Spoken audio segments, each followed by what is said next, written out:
ठरलं तर मगच्या येणाऱ्या भागामध्ये आपण बघणार आहोत अर्जुनने प्रियाला कटघड्यामध्ये उभा केला असता. त्यावर अर्जुन आता नवीन पुरावा जमा करतो आणि म्हणतो, माय लॉर्ड, ह्या त्या नोटा आहेत ज्या विलासने मधुभाऊंना त्यांच्याकडे ठेवायला दिल्या होत्या आणि या नोटांवर प्रिया मधुकर हिच्या बोटांचे ठसे आहेत.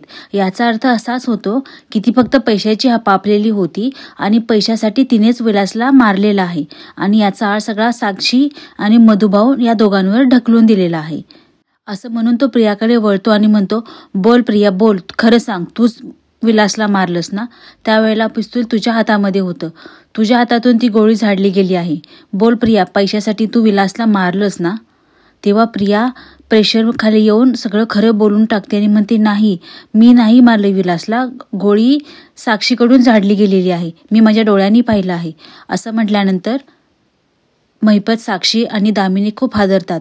अर्जुन आणि सैलीला आणि बाकी सगळ्यांना खूप आनंद होतो की प्रियानं शेवटी खरं सांगितलेलंच आहे.